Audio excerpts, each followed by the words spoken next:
name is Kathy, and today I'll be continuing the music arranging portion of the music theory material.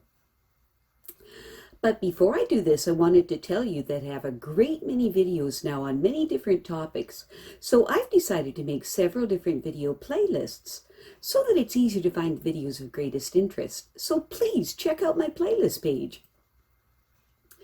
Before you begin this section, it's important that you go through all of the basics of theory playlist material.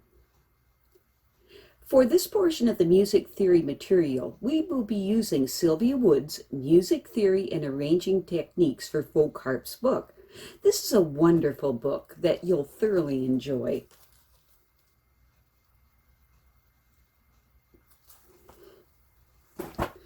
Today we will continue with Chapter 6 of your book, entitled Intervals and Half Steps in Chords, and Chapter 7, titled Diminished and Augmented Chords. To fully understand certain things about chords, intervals, and keys, we need to be acquainted with a piano keyboard. Many relationships can be seen more easily on a keyboard than the harp. You do not need a keyboard instrument. Just a picture of a keyboard, as illustrated on page 34 of your book, will do. The distance between one key and the next adjacent key on the piano is called a half step. Even though F and G may look like they are adjacent, there is a black key between them, and therefore the half steps would be from F to F sharp, and another half step from F sharp to G. Here are a few more examples. From G to G sharp is a half step, from B flat to B is a half step, from C to C sharp is a half step, and so on. A half step is not always between a black key and a white key. Sometimes there's only a half step between two white keys. This happens if there is no black note between them.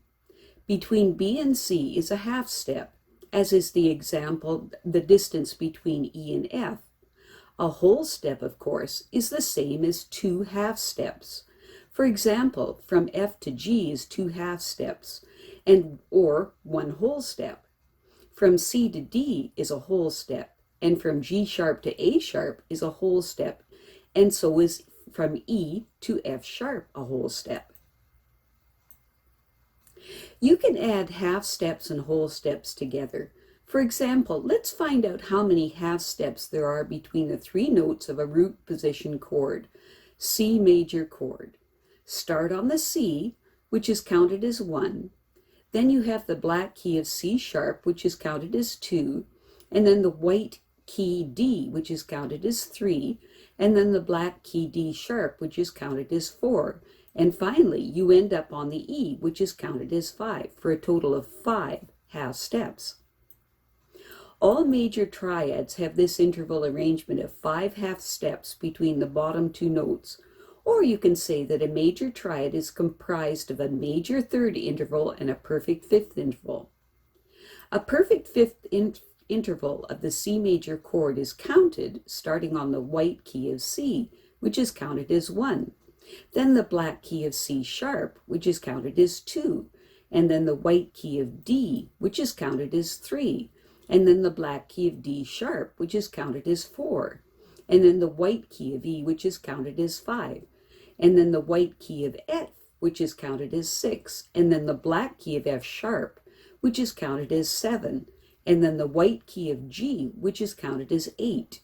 So a perfect fifth interval is made up of 8 half steps. The minor chords have a different configuration. They are comprised of half steps for the bottom two notes of the interval, which makes a minor third interval. Or you can say that a minor triad is comprised of a minor third interval and a perfect fifth interval. The difference between a major interval and a minor interval is that the major interval is a half step larger than the minor interval. There is an exercise on page 35 of your book which helps you learn the difference between major thirds and minor thirds. In the exercise, using the keyboard illustrated on page 34, count up each of the thirds of the exercise to determine if they are major or minor intervals, and then the answers are in the appendix of your book. changing minor chords to major chords. Let's look at the D minor chord for a minute that is illustrated on page 36 of your book. What do you suppose we could do if we wanted to make this minor chord into a major chord? The answer could be to raise the pitch of the middle note of the chord to make the bottom two notes the interval of a major third. This formula holds true for all minor chords that you want to make into major chords. In the same way, you can change a major chord into a minor chord by lowering the third note. Neutral chords. When reading music in guitar books or other music books, you'll often find chords written that you do not easily have on your harp. For example, let's say we're playing a piece in the key of C that has no sharps or flats, as we have been playing so far, and the music suddenly asks for an A major chord. Well, on our harps, the A chord is minor, so what can we do? Well, we have several choices. The first choice is to sharp the C when we see the A major chord, and then naturalize it again for the C chord, or any other chords that need a C natural. That can get quite complicated and quite tricky. Our second choice is to play what is called a neutral chord. That is, leaving out the middle note, the third of the chord, and play only the root and the fifth. So, for an A chord, you would just play A and E and leave out the C. That way it doesn't sound either major or minor. It just sounds neutral, as shown in the illustration at the bottom of page 36 of your book. Later on, we will be trying neutral chords on some pieces. Diminished and augmented chords. There are several types of chords besides major and minor. Have you ever wondered why we don't use any B chords in this book? Play a B chord, a BDF, on your harp. Can you hear that it sounds different from the chords that we played before? It certainly doesn't sound major, but it doesn't really sound minor either. It's called a diminished chord. It is made up of a minor third and a diminished fifth.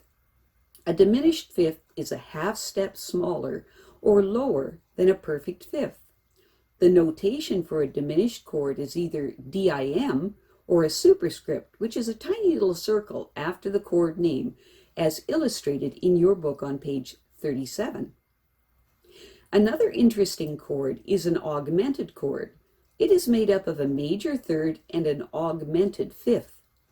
An augmented fifth interval is a half step larger than a perfect fifth interval. This chord does not fall naturally on your harp, but an example would be C augmented, which would be C, E, G sharp. The notation for an augmented chord is either AUG or a plus sign, as illustrated in your book. Diminished and augmented chords are rarely used in folk music, but are more common in jazz and modern music. I have a great many videos now on many different topics, and so I've decided to make several different video playlists so that it's easier to find the videos of greatest interest. So please check out my playlist page. Well, that's it for now. To stay up to date with my latest videos, make sure to subscribe to this free YouTube channel by clicking the red subscribe button right below this video. Take care.